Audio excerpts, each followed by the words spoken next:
My name is Sam Walls, and I'm a dead man. Well, kinda dead at least. See, I'm a vampire. Now, if you think that means all that Dracula hooey, like hissing, wearing skin-tight leather, and hunting mortals for sport, I wouldn't blame you one bit. That's exactly the sort of thing I did in my younger years with my former gang.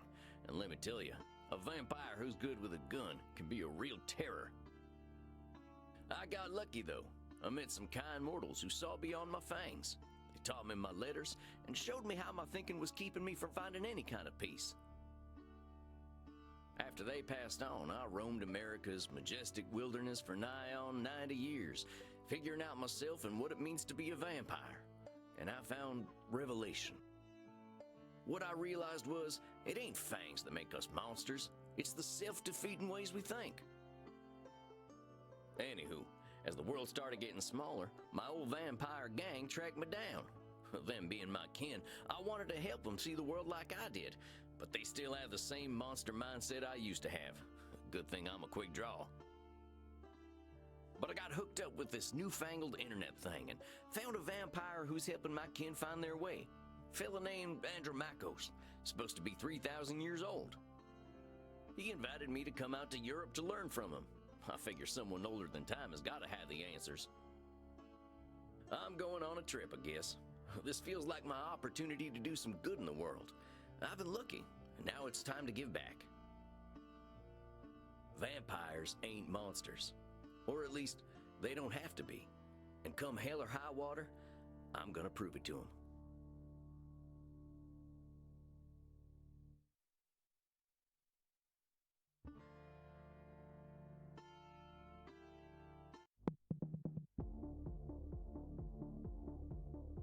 Well, I think this is the address. Number 27, Clean Flitter Mouse Street. Sure is a hell of a lot of ruckus for this time of night. People stay up late here. Wait a minute. These folk are vampires. Better watch myself. Guten Abend, folks. Sprechen Sie English? Ja, hello, Alta. Are you here to party with us at the hottest club?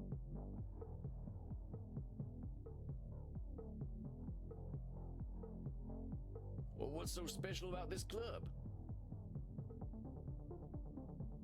Immernacht is the greatest club aller Zeiten. The owner makes sure everyone has a good time. If anyone acts without respect, they are banned from the club forever. You are free to do and be whatever you like, as long as you are harming no one. Und I hear that they are now attracting sexy old cowboys. Shh, Maxie, he is old enough to be your grandfather. Oh, come on now. You're just flattering me. I'm only a couple 100 years old.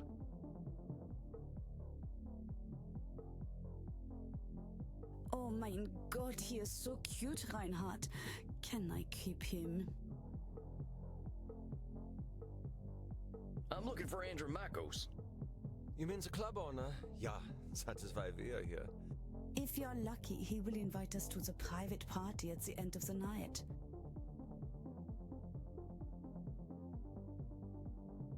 Well, what happens there? I think maybe it is too kinky for Americans to hear. I don't think what I'm wearing will fit the dress code. The cowboy look is totally sexy, but you will get a bit sweaty. I hope we will all get a bit sweaty. Good thing we run a little on the cold side, huh? Don't worry, my Liebling. We make each other warm. Reinhard, stop. Don't scare the American. I want to do that. Maxi Liebchen, you're so naughty tonight. No, you are the naughty one. Oh, I definitely ain't an American no more.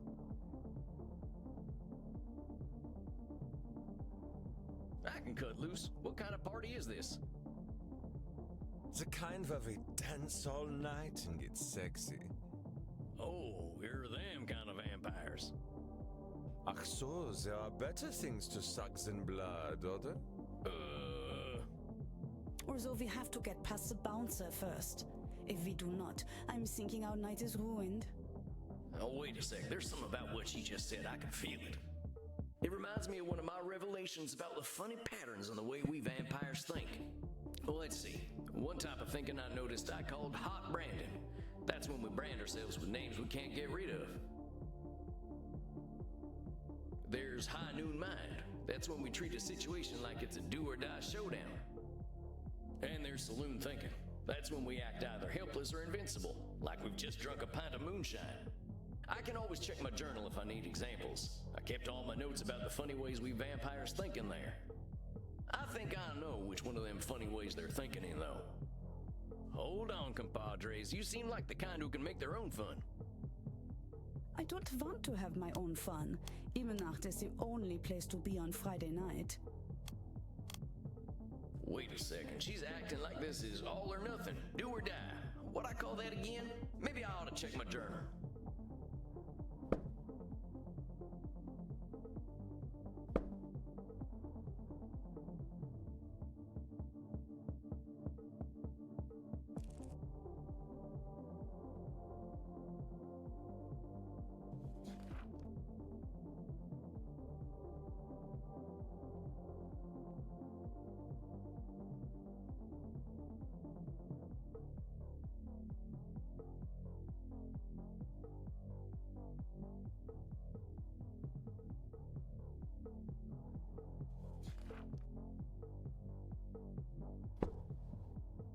I don't want to have my own fun. Imenacht is the only place to be on Friday night. Wait a second. She's acting like this is... Maybe I'll... I don't want to... Amigos, you're putting too much weight on this thing. It's a nightclub, not a high noon showdown. The night... Reinhardt, I don't know what this means, but I like the way the sexy American talks. You make us think that maybe it is better we haven't gotten into the club, because we are now meeting you.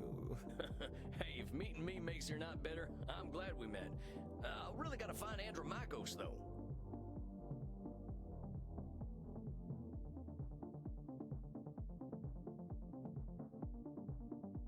You have to get past the bouncer. He decides who gets in and who doesn't. And he hasn't looked our way all night. Maybe I'll have a little word with him. Excuse me, friend. I hear you're the man to talk to around these parts.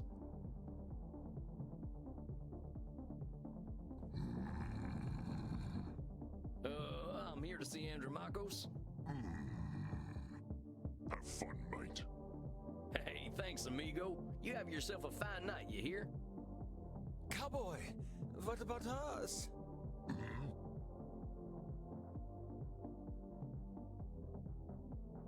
Yeah, sure, they're friends of mine. Have fun, mate. Well, come on, you two. We ain't got all night. Yeah!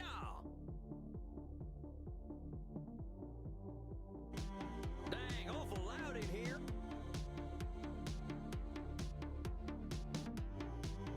Come on, my liver, dance with us! Oh, you kids have fun. I'll catch up with you later. Tarnation, I'd rather hear a gopher giving birth than this. I'd better talk to whoever's slinging drinks in this here saloon. They ought to know where Andromachos is. But pardon me, ma'am. Well, look at you. We get a lot of 80s fashion in here, but not usually the 1880s. What can I get you, cowboy? The special's Red Bull and vodka. You down? I never drink Red Bull. I'm actually looking for the owner. He around tonight? Might be. What do you say your name was? Sam Walls, begging your pardon. Sam Walls, huh? I don't think I know anything about a Sam Walls. After all, I'm just a know-nothing bartender. She's branding herself a know-nothing. What I call that again? Well, hold on. What'd you just say? I said I don't know any Sam Walls. From where I'm standing, I see someone with style and confidence, not just a drink machine. Don't go branding yourself like that's all you are. Don't you go worrying about me, cowboy. The man upstairs warned me you were coming. I was just testing to see if you are who you say you are. Tell you what, let me give you something from our special reserve. Well, thank you kindly, ma'am. I was wondering where the blood was. I met some vampires outside, so I figured this was a vampire club. You met some goths, honey. They're here to dance and have fun.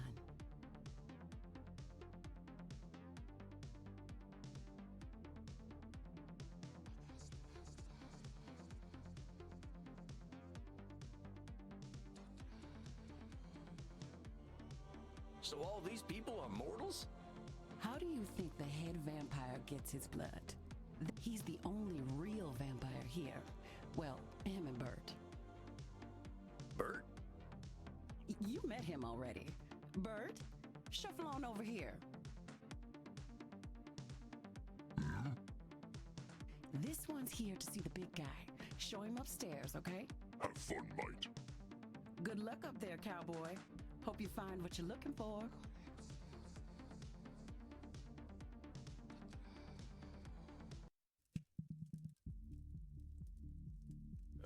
Howdy. It's Sam Walls to see you, sir. The guy who's been sending you all them V-mails. Yes, I know who you are, Samuel Walls. You have come here because you believe you can help our kin. The question is, are you first able to help yourself?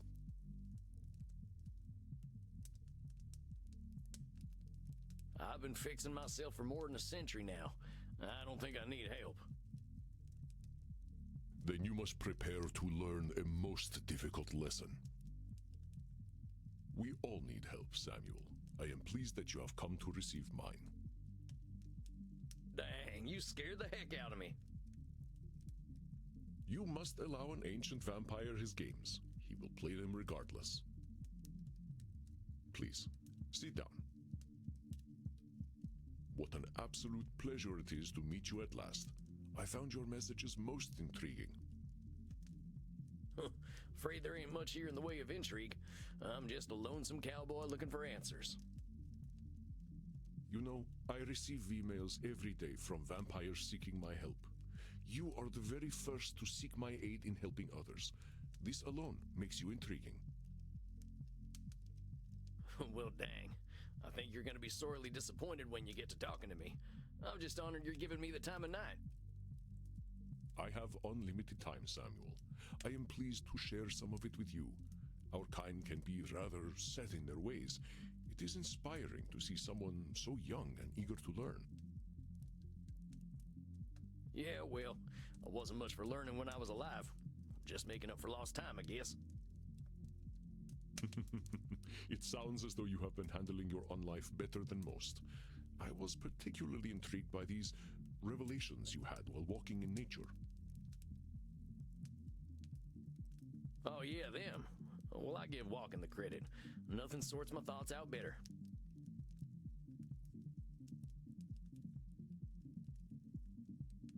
After a few decades, I started seeing patterns in the way we vampires think. Can you explain some of these patterns? I've tried to explain them to other vampires, but it ain't never gone well. I can try, though. See, we tend to assume certain things just because we've been believing them since we were alive. Or we decide the world's against us just because we're hungry or tired or something. And when we start tackling problems that ain't real, we ain't fixing our real problems. That make any kind of sense? Fascinating, Samuel. These revelations that you had in the woods, mortal psychologists have a term for them. They are called cognitive distortions.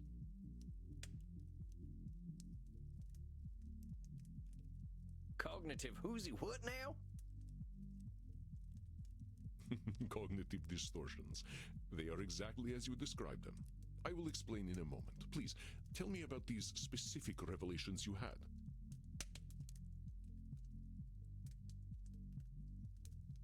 Well, I noticed how we stress ourselves out by making everything a battle of do-or-die absolutes. High noon mind, I call it. Like that feeling you get right before a big shootout. I must confess I have no experience with this feeling. I engaged in mortal combat long before the age of gunpowder. But the sentiment you describe mirrors the words of my old friend Marcus Aurelius. He used to say that the magnitude of life's challenges often turn us into our worst selves. You mean Marcus Aurelius, the Roman emperor? Of course, his name was Marcus. Marquis was a bedroom name. You mean you and the Emperor were... It was ancient Rome. Penetration was similar to a handshake. My apologies. I somehow forgot you were American. But let us discuss this high noon mine. I believe we can broaden your definition. Mortal psychologists call this phenomenon of binary thought polarized thinking, but I like to call it Nosferatu thinking. Nosferatu thinking? It means you are thinking in black and white. I get it. That's pretty funny. I believe it encompasses the breadth of the distortion. One is not flatly weak or strong, good or evil, smart or stupid, a success or a failure. The truth is far more complex and colorful. Not every high noon gunfight ends in oblivion, correct?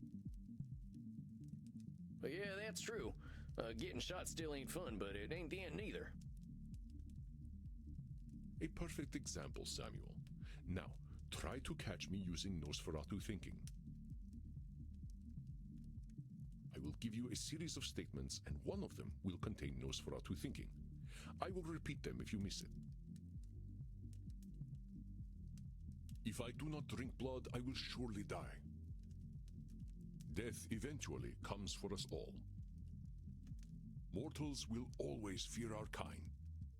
Did you miss my Nosferatu thinking? Let me start over.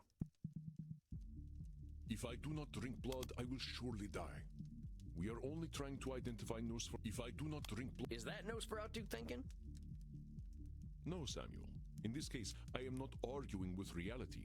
If we do not drink blood, we die. This is a fact of being a vampire. Let us continue. Death eventually comes for us all. Well, that sounds like Nosferatu thinking. That's pretty black and white. We've cheated death ourselves. Although this thinking is binary, it is also true, and therefore not a distortion. And death has already come for us, my friend. We simply cling to life. Please, let us try another. Mortals will always fear our kind. Did you miss my Nosferatu thinking? Let me start over. If I do not drink blood, I will sure... Is that Nosferatu thinking? No, Samuel. Let us continue. Death eventually comes for us all. Although this thinking is... And death has already... Please, let us try... Mortals will... That's Nosferatu thinking right there. I've met mortals who knew who I was and weren't scared. Very good, Samuel. And even if you hadn't, to say mortals will always fear us ends any hope that they might not. Always is such a terminal word, is it not? Would you like to discuss more of your revelations with me?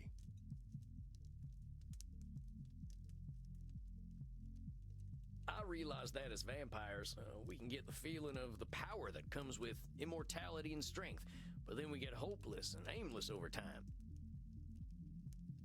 It's kind of like the fella you see in the saloon at the bottom of a bottle of whiskey. Either he thinks he can fight everyone, or he's crying into them last drops because he thinks life's hopeless. It's saloon thinking.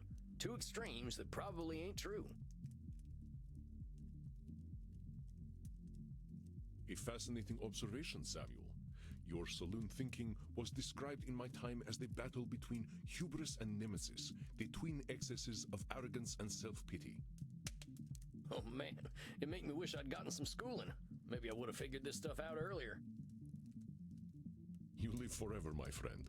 There is no rush. What you have identified is a phenomenon where individuals perceive either an illusion of control or a lack of control. Mortal psychologists call this phenomenon you have described a control fallacy. Rarely do we have complete power over our situations or no power at all. But we create this illusion that stops us from attempting to change our perceived situations. Yeah, you're right about that. I used to think I'd never get away from my gang, and maybe that's what made me stick with them for so long. Yes, you see how cognitive distortions keep us from facing reality, whatever that reality may be. Of course, I am so old and powerful that I am always in control. You're testing me, ain't you? That's a control fallacy right there. Well done, Samuel. I am indeed very powerful, but the cosmos holds no awareness of Andromachos. Of course, as you expertly pointed out with your analogy about the man at the bottom of a whiskey bottle, a control fallacy can be positive or negative. Listen to my next few statements and try to find a control fallacy. Simply let me continue if you do not detect one. The sun will eventually burn out. I will roam a cold, dead earth, and there is little I can do about it. Well, that sounds like one of them control fallacies. With all eternity, heck, I think you could do something to save the sun. I applaud your optimism and ambition, Samuel, but some things we must be prepared to accept, and the death of the sun is one of them. But let us continue. My kitty cat died. I shall be lonely forever. I'm sorry about your sweet kitty, but you can always pick up a new one. Or there's lots of them just waiting for a loving home, so you don't need to be lonely. It was just an example, Samuel. Well spotted. But I do speak from experience. I felt this way once when a pharaoh I was dating had our cat mummified. I went into a murderous depression that nearly decimated the continent. But I had the power to help myself all along by adopting a new friend in need of a home. Oh, dang, don't let me get on your bad side. I doubt you shall see it, Samuel. Did you have more revelations to tell me about? See, I used to be in a gang. They were my whole existence. If you asked me who I was, I would have said, I'm a murdering bastard. Once I got away, I realized how small-minded that was. I was Sam before I was a murdering bastard, but that's how I was choosing to brand myself. My old gang's still around, and they're still branding themselves like that. They can't see themselves as anything but killers. Very astute, Samuel. I favor the clinical term, however, which is labeling. You correctly discovered that labeling is a reductive act. When we call ourselves names, even if we find them accurate, we create prophecies we are doomed to fulfill. For millennia, I thought of myself as a killer. It was not untrue that killing was how I made my way in the world. I was an unstoppable warrior and assassin. But with this label, I limited myself for ages. I did not only kill people, I also killed potential aspirations I might have had. See whether you can catch me doing some labeling in my next few statements. I am so old, I am ancient. Oh, come on. I know you've been kicked. But according to definition, I am ancient. It is not a label, but a specific classification of my age. Well, you look pretty good for being ancient then. The secret is moisturizer, but let us continue. Call me whatever you like, but don't call me late for dinner. We are focusing on call me whatever you like. Late for dinner? That's labeling. Kind of. Late for dinner is not a label, Samuel. It is a temporal situational description, and a joke almost as old as I am. Dang. Do not be discouraged, Samuel. Let us continue. How shall I describe myself? Well, that's about as clear a labeling as it gets. Yeah, we vampires tend to do a lot of killing, but reducing ourselves to killers ain't doing us any favors. Excellent, Samuel. You are correct. Labels can be cages that we lock ourselves in. I was a mere murderer for most of my existence because that is how I labeled myself. Yeah, I did the same thing. Sam Walls, the murderer, reprobate, and good for nothing. Those are not how I would describe the Sam Walls I see before me. Did you have more revelations to tell me about? I think that's all of them. Or at least the ones that were the most obvious to me. That you recognize the concept of cognitive distortions at all is most impressive, Samuel. Oh, come on, you're just flattering me. I'm just a dope stumbling his way through one life. Are you now? Tell me, Samuel, what kind of cognitive distortion are you exhibiting when you call yourself a dope? You know the answer, Samuel. Admitting it, as you wisely described, is the best way to address it. Try again. Samuel, what kind of... Yeah, I'm doing some labeling. I gotta watch myself, huh? As long as we retain any humanity, we will have cognitive distortions. What we are aiming for is not to become perfect beings, but to understand and accept ourselves. As long as we can recognize cognitive distortions, we can address our real challenges. One cannot drink blood from a straw man, after all. Huh. I ain't never heard that one before, but I like it. If it helps solidify the concept in your mind, then I am well satisfied.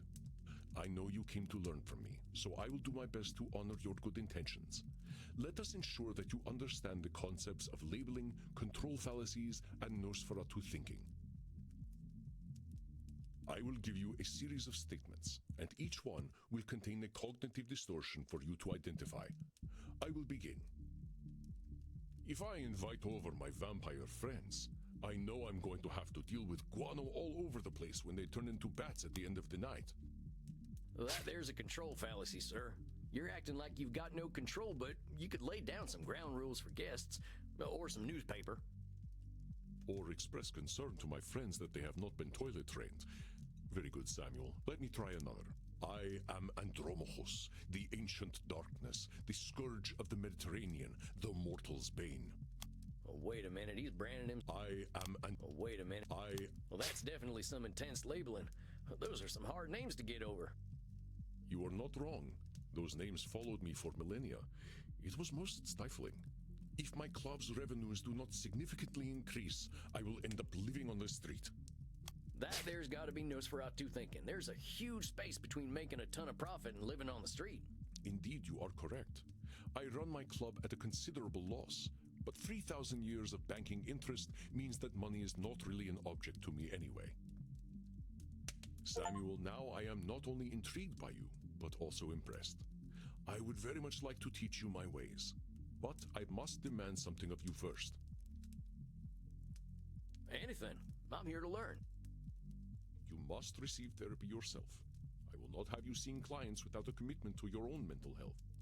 Oh, now, hold on just a minute. I don't know that I need therapy. I'm feeling pretty good about myself these days. Samuel, we all need therapy to live in this world.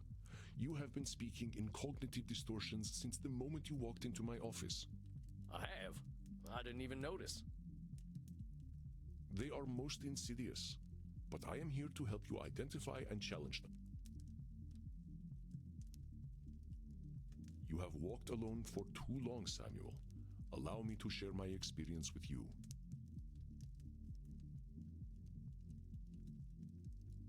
Well, all right, if you say so. I appreciate your taking the time to work on this, old cowpoke. We have all the time in the world, Samuel. But for now, you must be eager for something fresh. Please, dance, drink your fill. We will begin tomorrow. Okay, then. Well, sir, it's been an honor.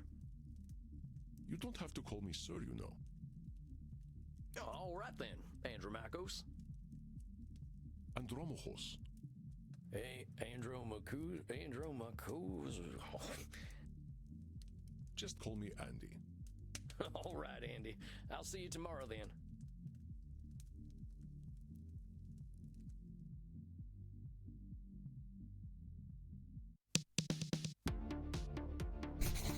Dang, look at all them mortals, sweating, blood pumping.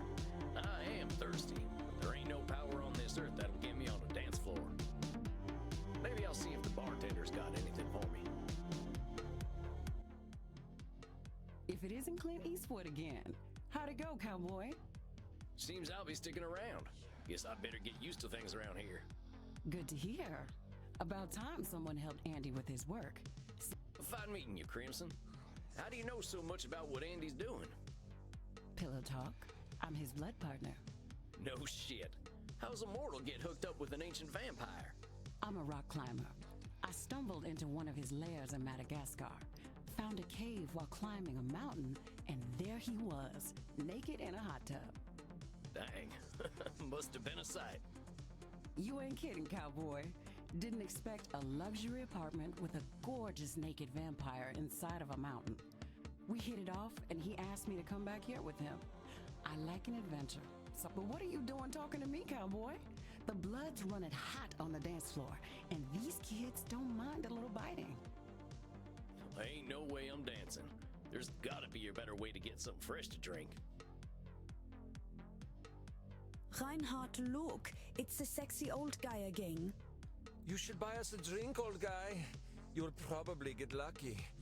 Actually, you'll definitely get lucky. Pleasures of the flesh ain't exactly what I'm after tonight. That's because you haven't experienced these pleasures with us yet. Buy us a drink and you will discover great satisfaction by uns.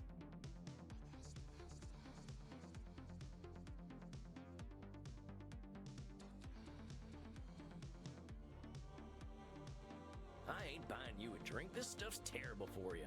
Are you making a joke? We're at a bar. It's okay. He's just trying to be protective. Aren't you, Opa? You know, I think the drinks here ain't strong enough for you two. Look, kids, you seem like nice enough folks, but I wasn't planning on buying drinks tonight. Stop teasing the cowboy, Kinder. They're just messing with you. Drinks are free here. Dang, really? Ain't never been to a saloon with free hooch. Call it a drink exchange. Huh. So, everyone here knows they might be sharing blood? Only as long as there's consent. We like to create a safe environment here. Why don't you take Reinhard and Maxie here back to the kink room? Wait, kink room? Mm-hmm. You're not in Kansas anymore, cowboy. We are... I'm from Missouri, but point taken. Nobody has to do anything they don't want to do in there.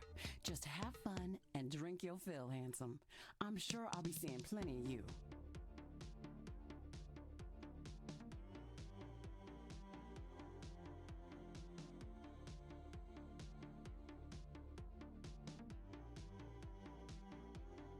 Maxie, Reinhard, this is one of our special customers. Ach so, ein Vampir. I'm thinking we are all... My neck scrubs with anticipation. Dang. Guess I'm going to a kink room then. Thanks, Crimson. I knew a man who wore this much leather couldn't be boring.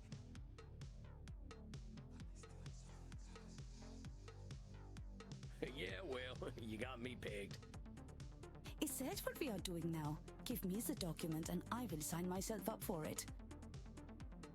I really ain't in Missouri no more. Look, I'm more into biting. Oh, your teeth look perfect. Are you going to bite me with those? That's the plan. Who's going first? Oh, me. Well, step right on up. Remember, Sammy boy, just stick the tips of them fangs into the blue veins and we'll all have a nice time. Oh, das hat sich gut angefühlt. Oh, that's a good thing. Is it my turn yet? Sure thing. Come on over. Oh, Reinhard, the hot old vampire wore me out. Me too, Maxie. I feel as though I have set up a mail server. Reinhard, mein Sucke Fledermaus. Ich bin so müde, sexy zu sein.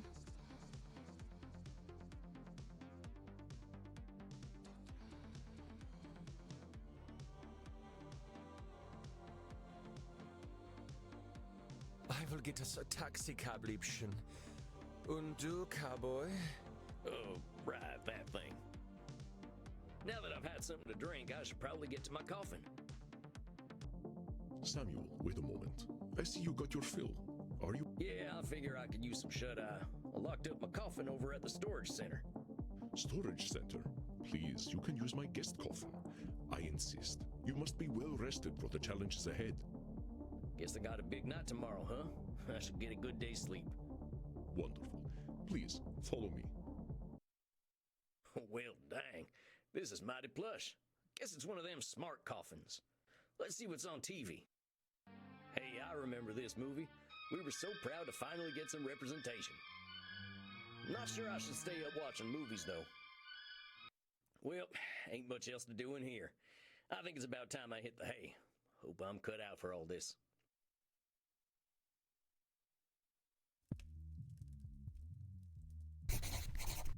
Samuel, good evening. I hope you slept well.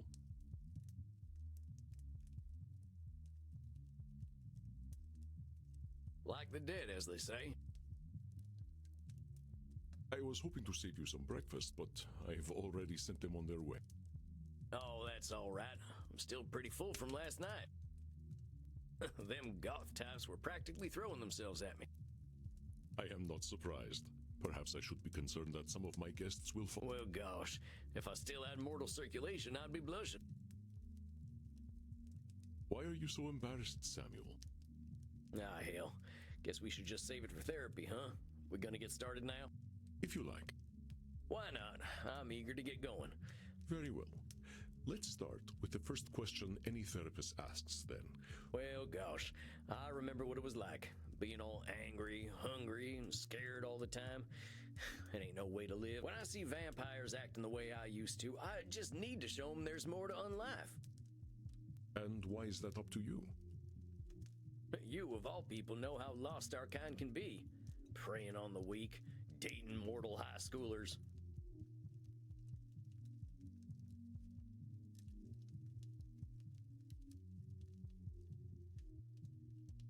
I've got to make them see their potential. That's what I'm here for. I know it. That is a lot of responsibility to place on yourself. You got a funny look in your eye. Am I doing one of them distortion things? You are most perceptive. Yes.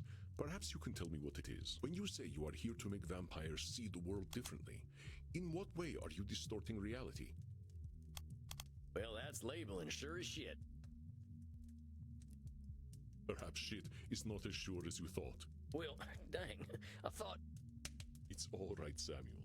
Sometimes the answers are harder to come by when we assess ourselves. I will ask you once more. When you say you are here to make vampires see the world... Well, I guess... Very good, Samuel. Control fallacies are hard to avoid when one feels strongly about something.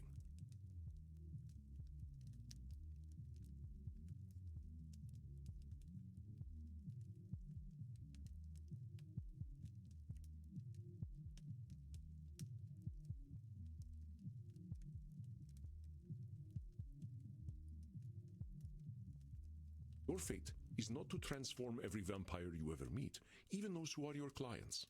You will do what you can do, and that is enough. But I am eager to learn how you develop this desire to help our kin find a different way of thinking. Well, like I told you when I first emailed you, I was a real nasty son of a bitch when I first became a vampire. When I look back and see what a no-account piece of shit I was, I ain't nothing but it all seems pretty stupid to me now. Here we are living forever and all we can do is kill? That's the dumbest thing I ever did here.